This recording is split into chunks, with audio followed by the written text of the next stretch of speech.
Imagine waking up one morning, turning on the news and hearing the words, "The retirement age is changing again," but this time not in the way you think. For years, Australians have been told that the magic number for retirement was 67. It became a part of life, something people accepted, even if it meant working longer than they'd hoped. But what if I told you that the government has quietly revealed something that could completely change the way you think about retiring? Something that might finally bring a bit of hope, relief and dignity back to older Australians who've worked hard their entire lives. This is not just another rumour, it's real. The government has made major updates around the age pension, retirement eligibility, and how your years of work are counted. And tonight, I'm going to explain everything in simple, clear English, so you'll know exactly what's changing, when it's happening, and what it means for you or your loved ones. Before we dive in, let me say this. If you care about your retirement, your parents' future, or the next stage of your life, you need to hear this entire update. And while you're here, please take just a second to subscribe to the channel and turn on notifications. We post real fact-checked updates about pensions, Centrelink, and retirement payments that can help you make the most of every benefit you've earned.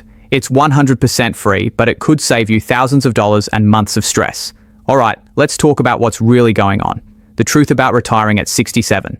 For the last decade, Australians have lived under a simple but frustrating rule. The pension age keeps rising. First 65, then 66, then 66 and a half, and finally 67. That meant if you were born after January 1st, 1957, you couldn't apply for the age pension until you turned 67. For many, that felt unfair, especially for people who started working in their teens or who've spent decades doing physically demanding jobs. But now, after months of discussions, budget reviews, and behind-the-scenes consultations, the government is re-examining the 67-year threshold. And while they haven't yet declared a new number, there's one phrase that has everyone talking: flexible retirement pathways. That might sound like political language, but here's what it really means. Instead of forcing every Australian to wait until 67, there could soon be new options for earlier access, particularly for people in specific industries, lower-income workers, or those with long contribution histories. In plain terms, the government is admitting something that seniors have known all along. Not everyone can work comfortably until 67. Why the policy is being re-examined. This sudden shift didn't happen out of kindness. It's happening because of pressure. Pressure from real Australians, unions, and advocacy groups who've said enough is enough. Think about it. Life expectancy might be going up overall, but not everyone's health lasts the same. A builder who's been on construction sites for 45 years shouldn't be compared to an office worker who spent their life sitting at a desk, yet both were being told to wait until 67 for the same payment. Groups like National Seniors Australia and COD Australia have presented reports to Parliament showing that thousands of older workers are being forced onto JobSeeker or early super withdrawals just to survive before they reach pension age. The data is alarming. Older Australians are the fastest growing age group on JobSeeker, even though most of them want to retire, not rely on welfare. That's why this review is happening. It's a recognition that the current system doesn't reflect reality anymore, and the government is finally admitting that a single retirement age for everyone doesn't work. The hidden element nobody saw coming. But here's where it gets really interesting and where the hidden truth part of the story begins. While the official narrative talks about flexibility and support for old Australians behind closed doors, there's another reason for this policy shift: Australia's labour shortage. According to Treasury papers quietly released this month, Australia is facing one of the biggest shortages of skilled and semi-skilled workers in 40 years. The government is realising that many older Australians, particularly those in their early 60s, still want to contribute, but they can't do it under current pension rules. The earnings limit, the work bonus cap, and the 67-year age war all combined to push people out of the workforce, even when they'd happily work part-time. So now the talk isn't just about lowering the pension age, it's also about changing the way retirement works altogether. The new idea being floated is a phased retirement system. That means instead of a hard stop at 67, Australians could gradually scale down their work hours while receiving partial pension support. Imagine being 63 and able to reduce your workload, but still receive a smaller part of your age pension, easing into retirement instead of hitting a financial cliff. That's the model countries like Denmark, Finland, and New Zealand already use, and now Canberra is looking at it too. How this could affect you.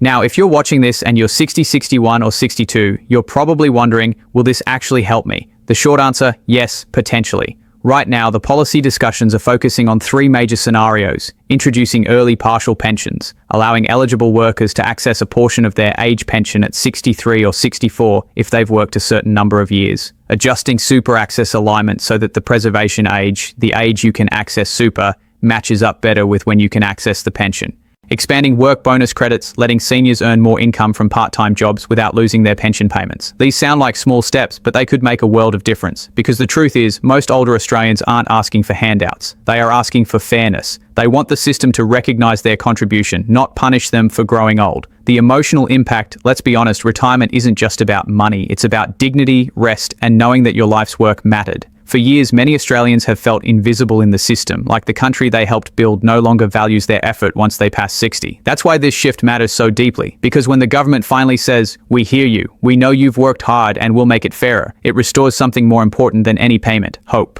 If you're nodding right now, if you felt that frustration every time another policy makes retirement harder, you're not alone. And that's exactly why staying informed is so important. In the last part, we uncovered that the Australian government is quietly reviewing the idea of forcing everyone to retire at 67. Now let's go even deeper, because the truth behind those policy discussions is far more revealing than what's being said in public interviews. It all started with a document called the Intergenerational Report, IGR, quietly tabled by Treasury. On the surface, it talks about long-term sustainability, budgets, aging population, productivity. But buried inside its technical language is a statement that stopped experts called "The government recognises that age-based eligibility for retirement benefits should reflect the diversity of Australians' work and health experiences."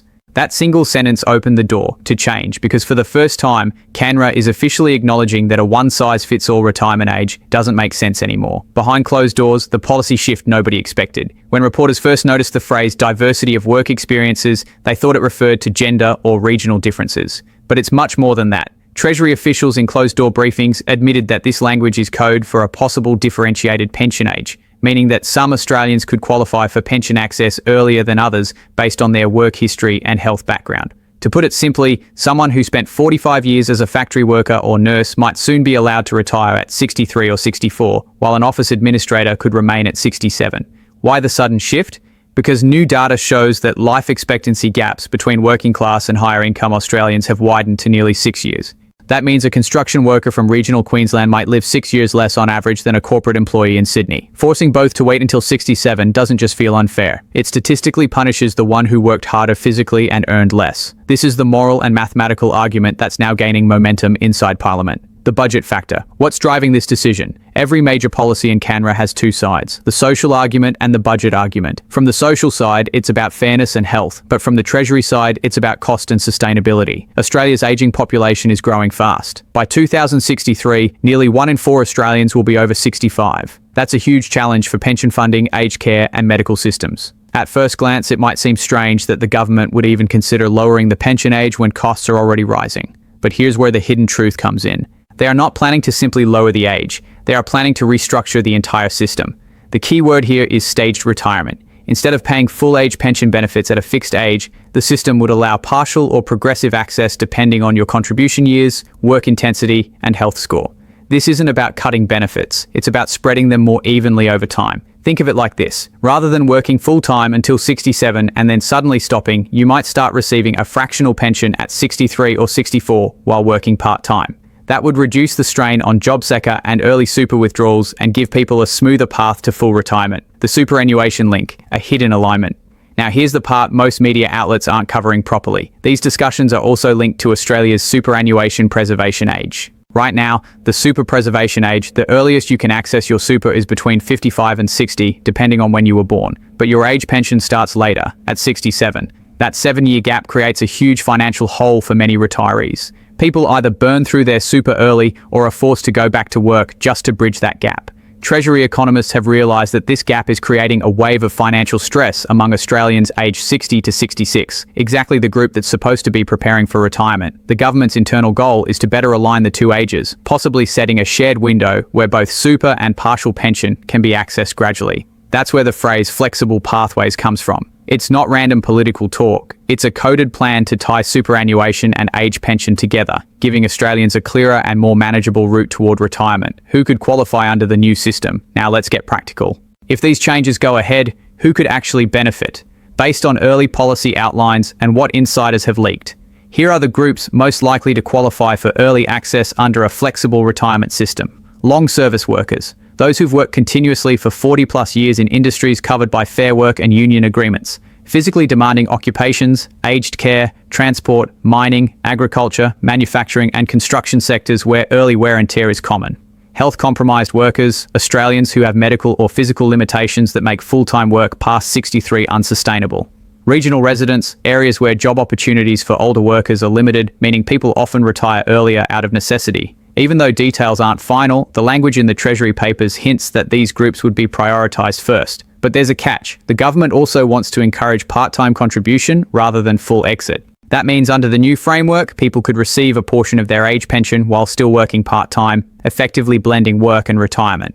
This might sound new, but it's already been tested. The work bonus system, which lets pensioners earn extra income without losing benefits, was recently expanded from $7,800 to $11,800. Treasury is now exploring whether that could be pushed even higher or made permanent. What's most surprising is that this isn't just theory. A pilot version of this idea is already running. Participants aged between 63 and 66 are being offered work flexibility combined with incremental Centrelink support. The data so far has been encouraging. Stress levels are lower, savings last longer, health outcomes improve, and most importantly, people report a sense of dignity and purpose. These quiet trials are expected to feed into a larger national rollout proposal expected in mid-2026. So while the government hasn't officially said we are lowering the retirement age, they are clearly testing the infrastructure for that possibility. Why most Australians haven't heard about this yet? That's why right now these updates are buried in discussion papers and budget appendices. You'll only hear whispers about retirement flexibility, age alignment, or sustainability measures, phrases designed to sound dull, but actually mean huge changes for you. Because when these discussions turn into law, your planning window matters. If you're between 55 and 65, the choices you make today, your work record, your super contributions, even your medical documentation could directly affect how early you qualify for the new system.